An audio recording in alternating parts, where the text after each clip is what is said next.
For the Germany tour, we start out in Trier. There's several things to do. Here's a picture of the Porta Negra. You don't even have to go to Rome to see Roman ruins. You can go to Germany and see this as well, because as we know, it used to be the capital. You can climb into the Porta Negra. You can take beautiful pictures of the town. Very, very beautiful. Also, the Basilica is another Roman building that is just amazing. I have some pictures coming up of that. On our tours, what I like to do is give a schedule. If you may call into the tour department and say, oh, I'd really like a detailed itinerary. Well, we give you an itinerary of what we have, so it kind of helps you build what you want to do on your free time.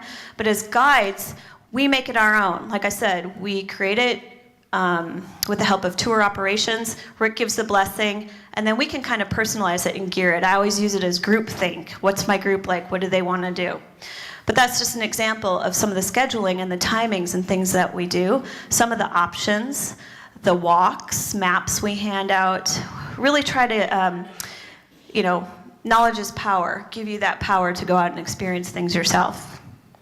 And here's a picture of the Basilica.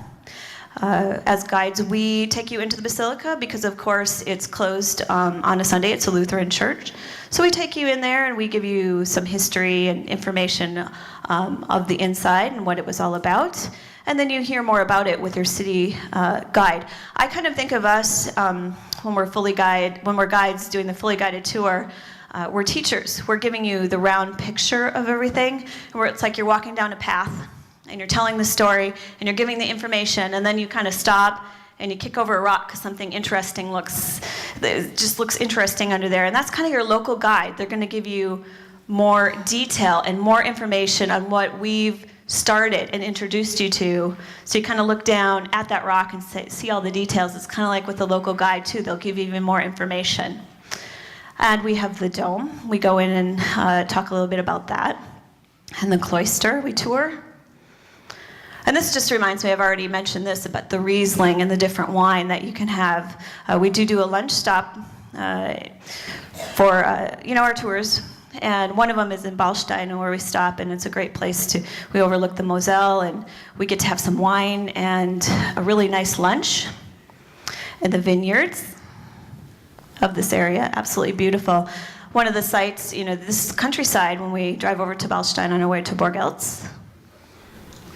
And a beautiful picture of Ballstein. These are the kind of towns and villages that we stop through.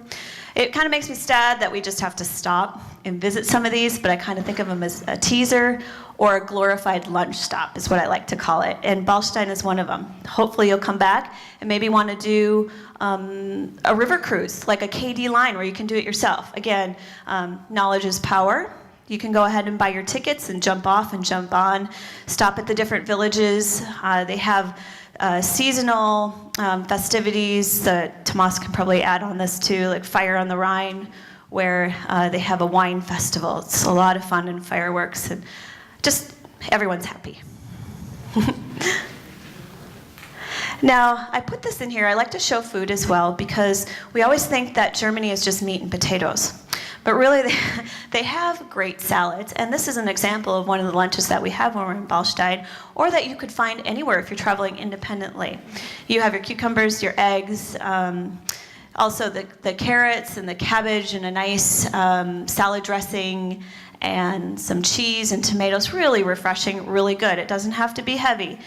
With our tours also, we can, we try to accommodate. If you're a vegetarian or you have special food issues or needs, let us know, because it's not so far removed. They're very with the program like we are over here, and we can make it happen. And here we are approaching Ballstein. You can see the castle up above. The boat right there is the KD line that I was talking about, where you can just cruise on a boat down the river. The Rhine region also has that in the Rhine. One of the stops, we used to joke about the Germany, Austria, Switzerland tours, the castle tour. Our museums are the castles and the outdoors. This is Borgeltz. It's one of Rick's favorite castles. It's a strenuous tour, but I always say if you can walk 3 miles up and down hills, you're walking on a sidewalk here. If you can build up to that, you're fine. And of course, we can always help you with different options. If you decide something might be a little too strenuous for that day, we can help you find something else. But we walk down to this, we tour the castle, and then I like to take my group on a nice walk above the old trade route. It's covered with trees, so it's not hot. It's a nice walk back. You're not walking all the way up this hill that you just walked all the way down, very leisurely. Baden-Baden is a nice stop that we stop at on the Germany tour. Some pictures. This is the casino. Inside the casino, it's not Vegas, ladies and gentlemen, has a very big French influence. In fact, one of my guide was telling me that her first language was French because it's on the French border. Their second is German. This is the Tourist Information Center in Baden-Baden. We always use that to your advantage as well. When you go to different places, tourist information or rail stations can have great maps. And this is a little alleyway. I wanted to show this. If you look on the left-hand side here, the building with the bushes and the balcony, that is the hotel we stay in. So we're very local. You just jump out and you're right there. And some of the different restaurant options that we like to use for our tours. I like to get the local feel, but also a fun feel. So when we're on the bus, you're our students, we're the teachers, we're helping each other out. We'll give you a list of options of different places that you can eat. We'll put that on the schedule, and then we'll do an orientation of the town so you can see exactly what we're talking about and answer any questions you might have. This is a beer garden that's right in Baden-Baden. There's also a lot of French food, Czech food. That I've been to a restaurant there that's very good. A lot of things to choose from. This is the old castle, the ruins that you can hike up to. Not a bad walk, and then you can walk on the ramparts. One of the examples of an optional free day. We like to come up with a lot of different things, and then we let you choose what you want to do. I like to go up to the Merker Summit sometimes with my group. It's a great transportation opportunity to teach using the bus and a funicular, and then walking down. Some choose to go to the baths, and we explain the spas, the swimsuit, no swimsuit, and then also walking up to the castles. Great restaurant to eat, and then come down at your leisure. One of the things I also like about the tour, and I mentioned this with our local guide, this is Frau Schmidt. She's in the Black Forest, and she gives a great overview of the Black Forest area at the Open Air Museum. We don't just, Germany, you think of Dirndls and Lederhosen and Umpapa, but it's not always that way. You have the Rhine area, quite different. You get into the north with Berlin. I have nieces and nephews that are German that live in Berlin, and relatives that came from there. It's quite different. And me, I'm Bavarian at heart. So when I'm on my tour, I give a German language lesson as we go, not just one day, because I like to teach as you need it. But when we get into Bavaria, I give a whole different language lesson, because even though something might be the same, it's going to be different. So you might have is greetings, for instance. If you're somewhere, you might say Guten Morgen. If you're in Bavaria, it's Grüß Gott, God be with you, good morning. Or if you're leaving, you might have one area where it's Tschüss, and you go into Bavaria and it's Servus. So Servus is kind of the ciao. It's the same word as ciao when you go everywhere in the southern region. But this is an open air museum that we do visit, and we talk a bit about that time. The Black Forest, very superstitious, if you know of the Grimm brothers. It's where they came out of. It really did. I heard the story where there was a village elder, a lady that was, she lived by the journeyman's path. So when they would go by, they would exchange different stories. Well, the Grimm brothers befriended her and started writing down some of those stories. Hansel and Gretel didn't really live in a gingerbread house, didn't really cook the children, but back in that day, a lot of peasants couldn't afford to feed their children. So what they would do is they would pack them up with warm clothes, they would pack them up with a lot of food and put them by the path, hoping a journeyman would grab them and take them to the next village where someone could take care of them. Cowbells, we'll get to that in Switzerland, in the mill. And we get a lot of different demonstrations. Black Forest cake. Not many calories. Oh, I love Black Forest cake. This is an example. I put this in with my film because not only is it a beautiful picture and a good example of what we do, but we like to share with you. So instead of saying try this Black Forest cake, what we sometimes will do is get the Black Forest cake, and we'll cut it up so you can try it. If you like it, go ahead and get another piece. But at least you've tried it, you've experienced it. They don't share the recipe. My grandma had one, and my colleague has a different type. It's all in the cocoa and the schnapps. And the schnapps is not a sweet schnapps, it's a digestive, burning, clearing everything schnapps.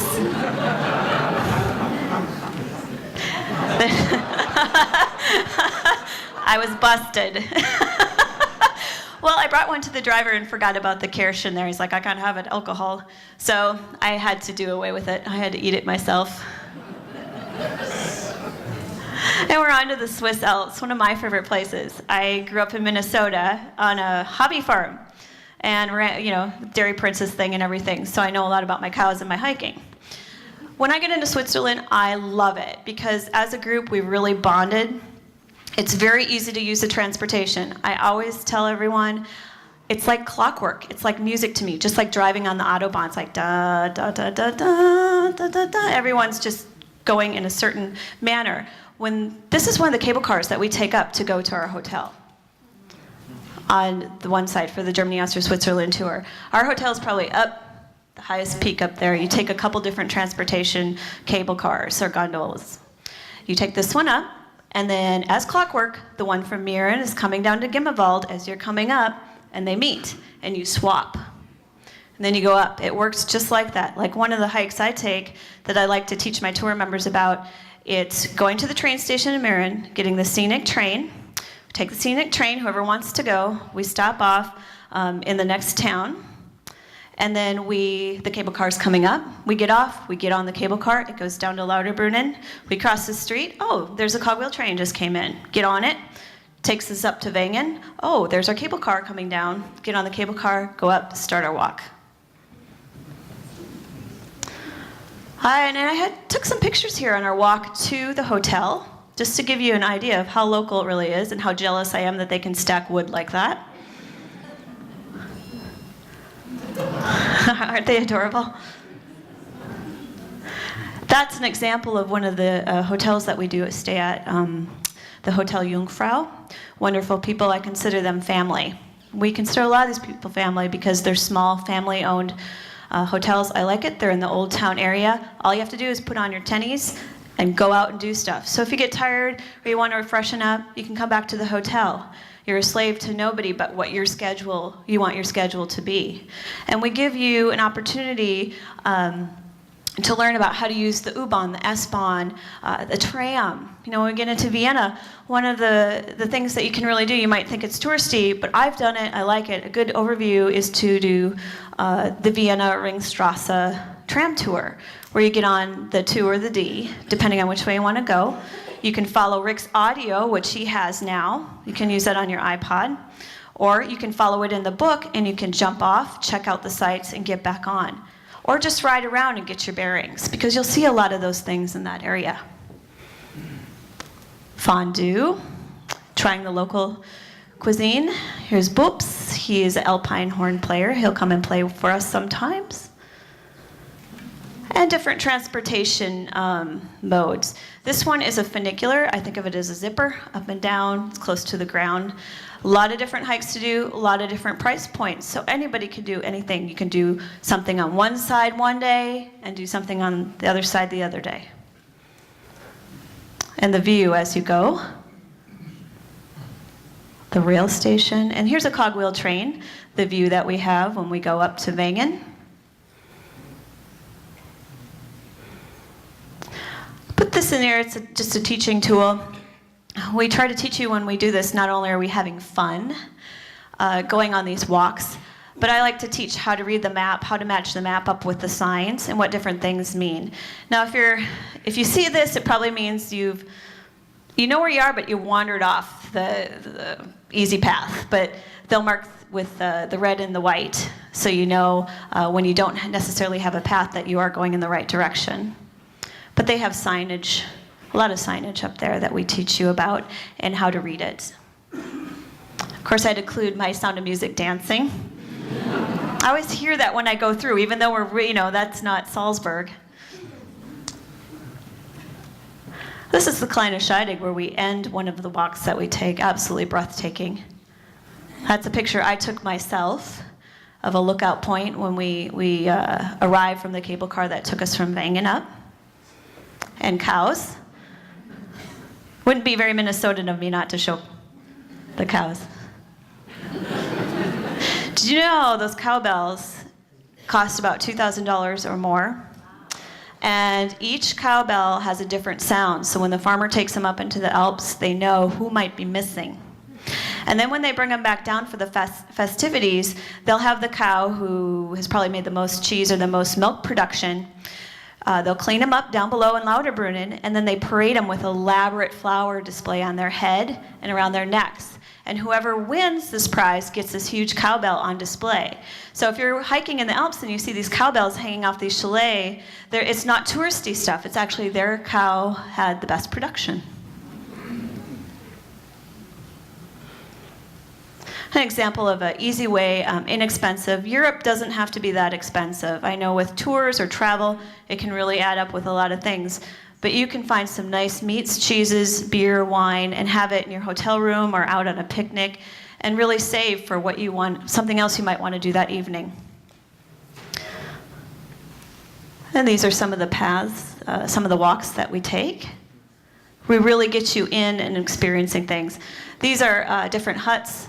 When I lived in Garmisch, I used to do the Stubehütte. We used to go from hut to hut skiing. And we'd strap our skis on our backpack and then walk up, and there'd be instruments, and we'd all share different drinks and food. And this is kind of the same thing. You'll see hut to hut. During the summer, you can also get maps and do hut to hut walks. And the Schilthorn, one of the things you can experience. This was taken during summer. Amazing.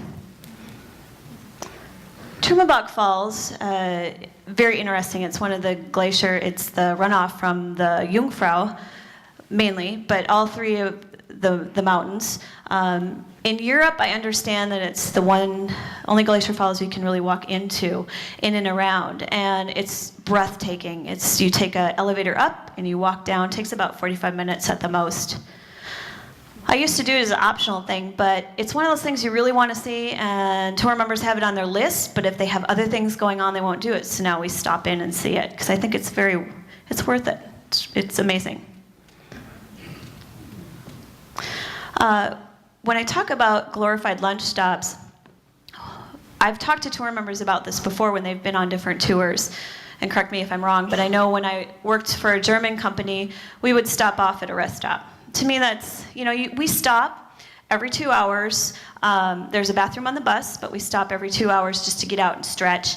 You can grab, if you wanted a strudel, you want to get a coffee, you can grab it there, but we don't do our lunch stops at a rest stop and go, except for one exception, but I'll explain that when I get to that point. We like to show you something, give you a teaser. This is Lindau. It's the Bodensee, the Lake Constance, a vacation spot. We have a couple different options. I like to bring my tour members here. We're here for about 2 to 3 hours. I walk around, give a small orientation, give you the historical stuff to see. I'm not just going to drop you off and say, go have lunch. You're going to see something when you're there, so you understand what you're looking at, and then some great places to eat. It's the home of the Zeppelin, by the way. So there was one up there. And you'll see a lot of Italian frescoes as you go through the town as well, because Italian journeymen, it was a big salt trade area. They would go through, they'd stop off and they'd stay in the village and marry someone in the village and then use their trade. So you'll see a lot of the frescoes there. And the port. When you get in, this is Bavaria. When you start to get into Bavaria, you'll see a lot of lions for Henry the Lion. And this is the lion at the port entrance. I always tell my tour members that he is the silent lion because the sculptor forgot to put his tongue in, so he doesn't roar. And we're getting into Munich. Different shots of Munich. I lived outside of Garmisch, or in Garmisch outside of Munich. We have a great walking tour. And then if it's Oktoberfest, sometimes we'll take you, if you want to join us, we can take you there in the afternoon. You get to go to Oktoberfest and experience that, and then come back if you want to in the evening or stay there. But we tour around, have a great historical walk of Munich. the gardens. And Munich is one of those, I love it. And the thing I remember about Munich is that when it was bombed, a lot of the German cities had the opportunity to either move forward and make it a little more progressive, or look at the pictures and the different city plans and build up the way it was. So sometimes what you'll see looks very old, but it's not always old. It's new because it was built up after the war. It also has very modern feel to it when you go through alleys. This is the Augustiner. It's one of my favorite places to go. It's one of the oldest beer halls in Munich. I like to take tour members there for a dinner.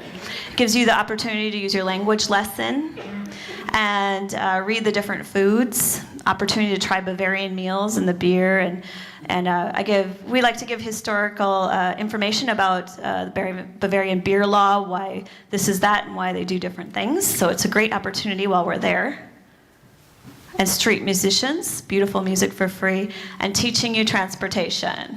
This here looks like it's an S-Bahn, and we like to teach you how to buy a ticket, how to get on, how to validate it, so you feel comfortable and you can do it on your own. So if you don't want to walk back to the hotel at night, you can always take the U-Bahn or the S-Bahn with confidence. We also recommend different museums you can go into on the tours as guides, like the Alte Pinakothek, where they have a lot of the masters of German art, also Dutch. That's absolutely fabulous. Also in the book that we give you, we supply your different guidebooks. This is the Hofbräuhaus. I show the steins. With the steins, it's interesting because it's not just a touristy thing. These are locked up. They go back generations. If you have your stein locked up, it usually means that you're one of the original people there, you've purchased it, and you can't just go in and have that. It's the family wills it down to each other. So if Grandpa dies, he might will you the key to that stein, and that becomes yours. They have them on display, all different kinds. You can see some that don't have tops. They may have had wooden tops at one time. That's how old they are, because back in the time, to keep it cold, they would put them in a stone glass, or not stone glass, but a stone cup or pitcher, and then they would have a top over it to keep the flies out. Oktoberfest and beer, the moss glass. I can carry 6 of those in one hand. It's all how you hold it. The lion with Henry the Lion. And maypoles. I love the maypoles when you get into this area. They teach you about what there is to offer in that town. It used to be for the journeymen because they couldn't read at that time. This one is in the Viktualienmarkt. It shows the beer of the day and what actually goes on and what kind of stands they have there. This is the Viktualienmarkt. It's one of my favorite marketplaces to go because you can buy and have a picnic there. The key to this is if you see the tables that do not have a tablecloth on it, you can bring in your own lunch. You just need to go up and order a drink. If you see them with the tablecloths, that means that someone will come over and take your order. Different market stands at the Viktualienmarkt. And really, what you'll find everywhere, the different food. Now on our tours, this is actually Rick's hand with tickets, but what we'd like to do is have it tension-free, worry-free for you. Sometimes, we're all planners, and I'll have tour members that are like, well, what about this, this, this? I'm like, you just need to worry about your vacation, and I'm going to worry about everything else. So we get your tickets, and we get you into things where you don't have to wait in line. Alums, you would know that. You would know that. In Neuschwanstein Castle, where we go. And this is an example of sometimes we might, for a lunch, instead of having you disperse somewhere and figure it out yourself, we might do a picnic. This is one of my tours where I did a picnic. I purchased everything from the market in Munich, and also while you're touring different things, I'm getting that done, and then we just have a nice picnic somewhere. It's my colleague Pat on the luge, for you lugers. And on to Salzburg. Hohen Salzburg and the Maribel Gardens. We go through there as we do a city walk with our local guide. And Mozart's birth house. A little hint for those who are independently traveling, or if you're going to go on the tour, just in case. If you see a flag that is red, white, and red, or you see a little placard that's on the building, it means it's historical and there's something to see there. It has some meaning. And sometimes you can get a little booklet that'll tell you that, or you know to stop and maybe ask. And again, the different markets that are spread all over where you can get a nice picnic. And we also go through St. Peter's and different places, again, that you can, we'd like to bring you into. This one we don't do as a group, but I have it on there, Café Tomaselli. It's a place where Mozart used to go with his father. So it's still one of the oldest places up and running, besides the St. Peter's Skeller, which sometimes you can get a Mozart dinner. It's one of the options we might give. Anyone want to go to the Mozart dinner? We can help you get tickets for that kind of thing, where you can experience a place where Mozart used to play. But great soups and sandwiches, and we tour the Dome. And get the local experience. This one was World Cup. They put up different stands. This is an alley in Salzburg. They've kept it as it was. It has the air signs. So back in the day when they could not read but needed to know something, you'll see different placards, and now they're words, of course, but they used to have pictures on them. Maybe a fish had a fish, or a sewing place had a needle, and they still get air taxed on it. They have to pay tax to have those in the air. McDonald's, even they have to look pretty. Different options of what you can see that we like to present to you, and you can make your own decision, but we can help you with. We don't want you just to be dropped off and left there. Marionettes or something, it's really interesting. Puppets, after 5 minutes, you don't even realize that they're puppeteers. They're puppets. They look like real people. It's amazing.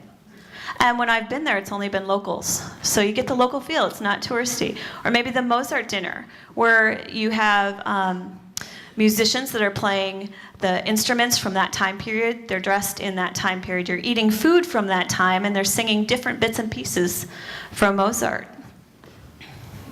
And here's Hallstatt, the tiny little village that I was telling you about. It's yellow when you see it in person, but that little building right there, that's our hotel we stay at, right next to the Lutheran church. And my tour members walking in with their luggage. We try to help you accommodate. So if you have to walk in, that place doesn't have an elevator. I think they're going to have an elevator this year. They're talking about putting it in. But as of right now, I usually just say, okay, we have to walk in this amount of time. We're only staying overnight, one night. So, and there's no elevator. So let's just pack for one night. This is what you'll need. And then and I do it myself, because it makes life a lot easier. There's the square, as big as the stage. And actually, one side of the hotel looks down at this market square. This is the Bone Chapel. Hallstatt's so small that they didn't have enough room to bury people. So what they would do is put them in the grave, have their ceremony. They would wait 10 to 12 years and then bring them up, do the cleansing, and it would go into the chapel. And they would paint they put the name on, the year, elaborate designs, depending on what they did or what kind of person they were. And the cemetery. A lot like a park. And different things you can do. You can take electric boat and tool around on different lakes. That's an example of a room in Hallstatt, a lot like our rooms on the tours. What I love is you really feel like you're in Germany. You have that feather bed, or you have that window that opens up and you can hear the cows in Switzerland. You feel like you're there, not like you're in a Holiday Inn or a Radisson. And I'm getting to a part that gets kind of hard. We go to a concentration camp, Mauthausen. We also do this on a BPV tour where we go to some camps, but it's important. It's part of the history.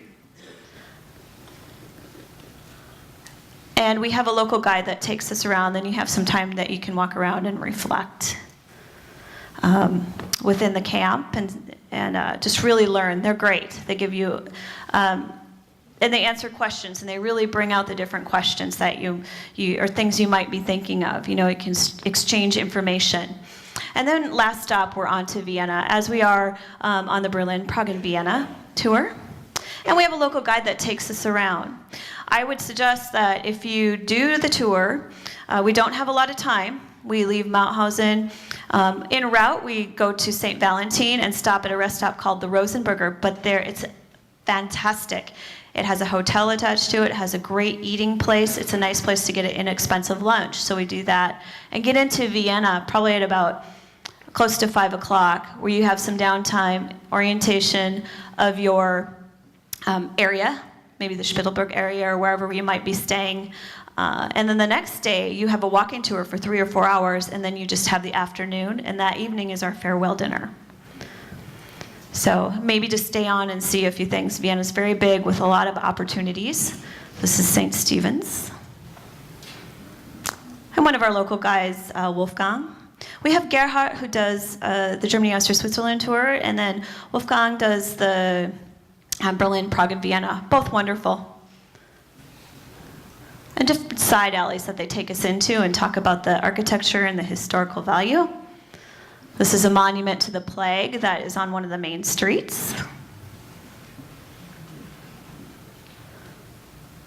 And we take you, you get to walk, and we show you different areas during our orientation and city walking tour, maybe of the opera.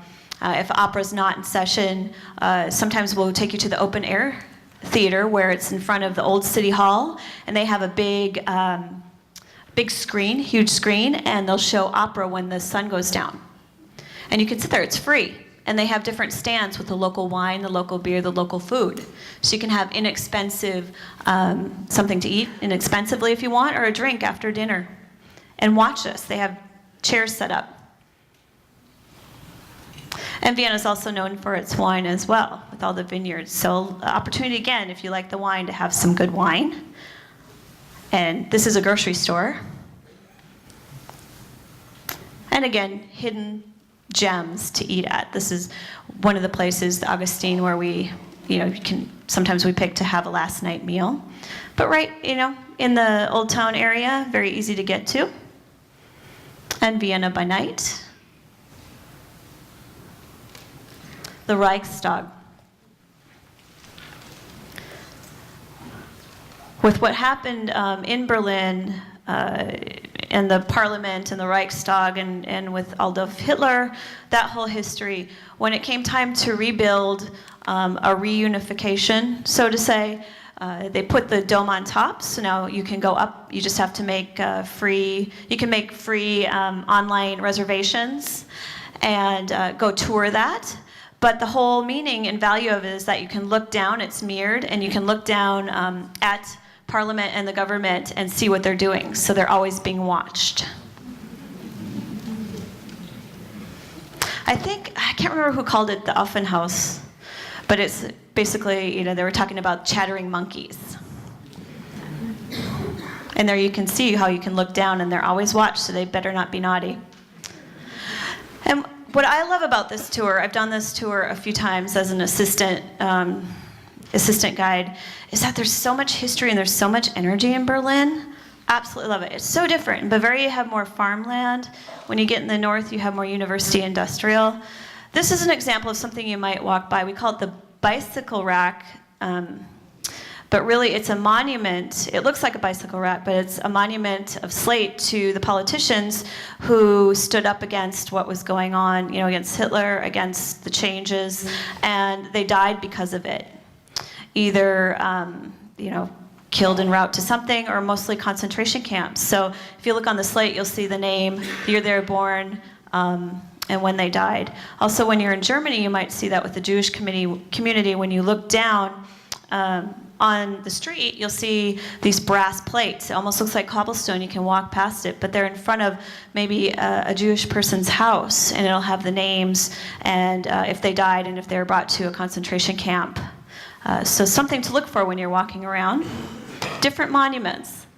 Brandenburg Gate. And this is a monument to the Jewish community for all of Europe, not just Berlin, but for all of Europe. And it's different sizes and shapes to kind of teach you that everyone's different, and just to remember what happened, not just to the Jewish community, but also the Roma, also all different types of people that just didn't fit in to what they thought should be the perfect fit. And no longer do they have the wall, but they have different places you can go to. The museum. There's a picture of Rick with the wall. Whoops. And right here, that's what's left in some places of the wall. You can follow these markers, and it'll take you through buildings and all over the place, Checkpoint Charlie. And throughout Berlin, they do have different pieces of the wall and different museums. This is the German Art Museum, one of the best that you can experience. And your guide will talk to you about museum passes, different opportunities that you can use to get the best for the bang of your buck. And on to Prague as well, the Charles Bridge. Here's Hansa. He's one of our guides. I love Hansa. He's fabulous. He's from this area. He was a participant in the Velvet Revolution. So we're not just having someone that doesn't know anything. He and his sister were there for it.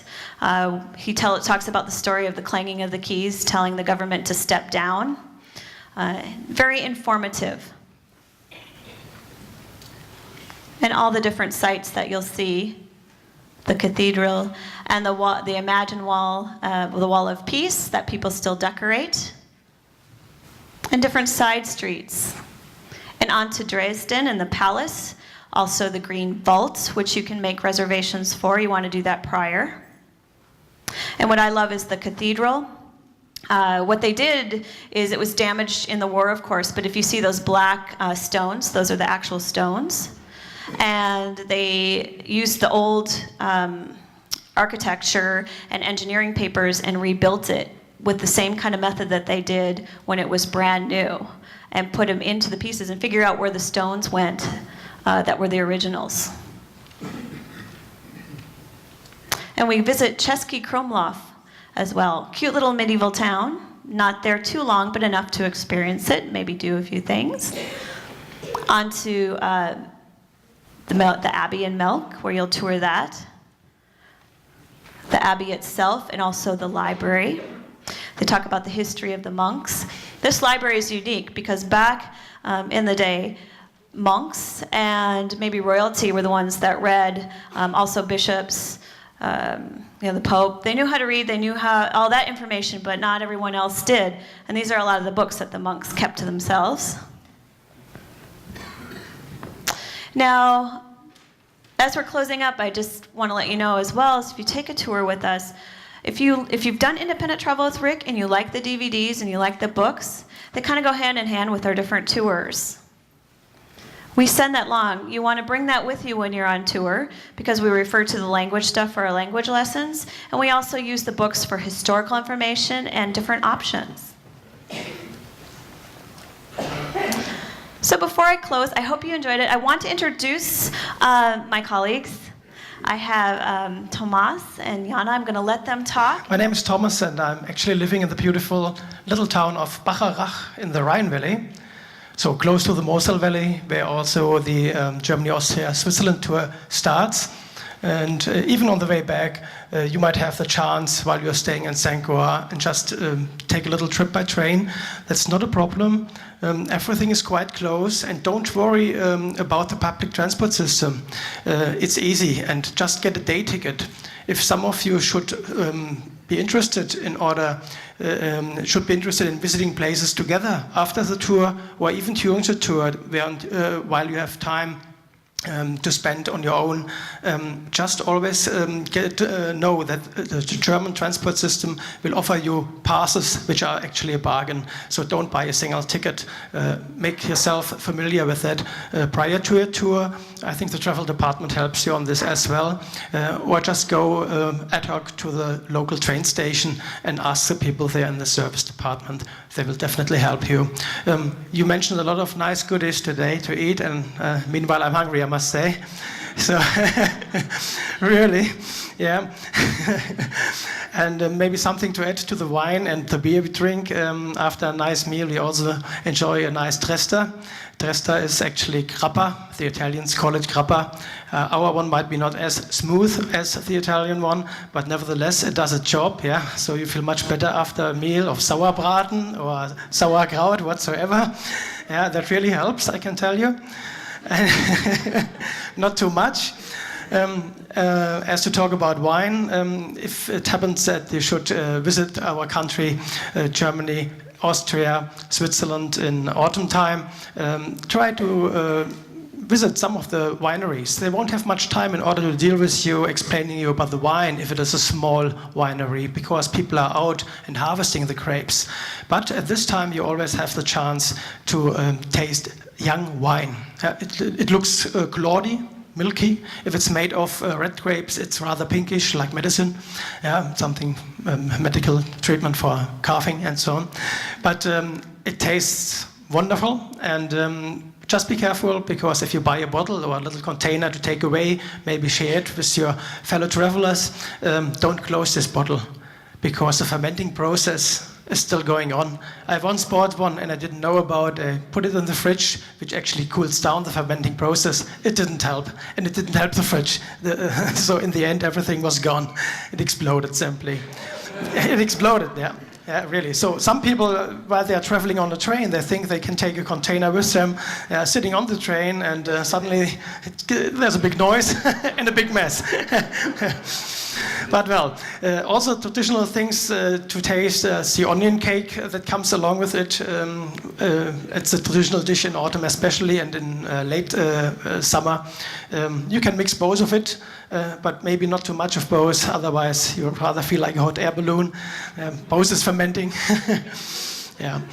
But well, as to some more other events, we've got many cultural events throughout Europe, sponsored also by the European Union, cultural events like concerts, festivals, and so on. The hotels always have a good overview of what's going on at this time while you are staying there. So go to them and ask them. Ask your guide as well. Yeah? We are always prepared for these questions, what is up to date and what is on in town at the moment. And also later on in the Rhine Valley, you will see smaller festivals, simply because the towns are smaller. They can't afford big arenas or concert halls. And if you are staying a little bit longer during the wine festival time, and in September, you will also see many fireworks. Take the chance, just go out and also mix with the people. I think that is a philosophy also Rick Steves has with his travels.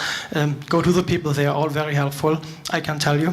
And don't worry whether you speak proper German or not. Go with your Facebook and show it to them, pick on it, yeah, and they will help you, and also find out a way for you to participate in such nice events, which are more or less a surprise, but not always you can plan ahead for that. Well, thank you very much, and I'm looking forward to answering any questions you might have over there, and hope to see many of you. Thank you.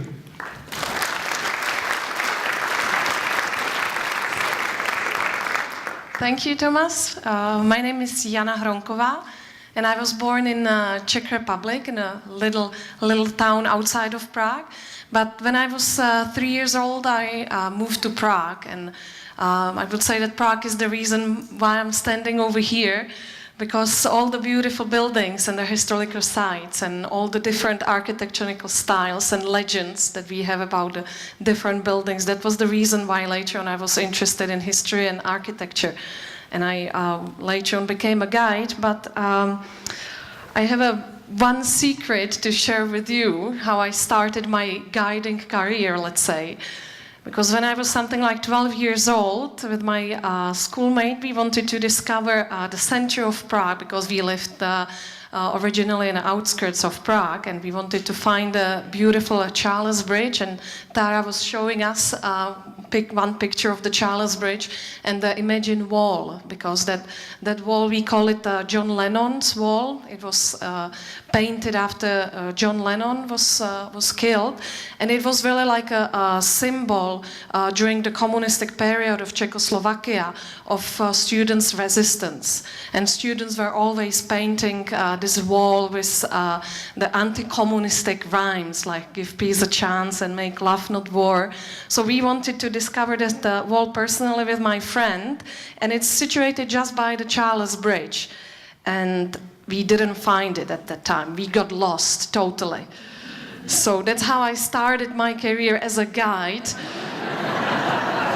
But hopefully I can promise you that it won't happen anymore if you join the tour with me, and I'll be doing the Berlin, Prague, Vienna tour.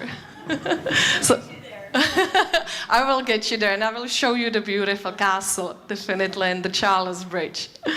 So that's Berlin, Prague, Vienna, and I personally really love this tour because it combines these three big cities, and each of them's got different energy. If you start in Berlin, as Tara was mentioning, is young, everything was built there again after the World War II, then you move to Prague, and it's like a completely different city. Like a maze of tiny medieval streets, and I would really recommend you to get lost, really, because that's how you find the most beautiful parts of the city. And then we end in Vienna, which is really like the Royal Vienna, the capital of the big Habsburgs monarchy. So nice combination of these three big cities together with Dresden and Český Krumlov, which I love, really. Spending one free day in Český Krumlov, that's my favorite part. Not only as like recommending for tourists, but with my family as well. So thank you very much as well, or I should say děkuji, which is in Czech. Thank you, děkuji, for being here. And I'm happy to answer all your questions that you might have later on down there in Cantina. And enjoy your travels and enjoy the rest of the day. Thank you.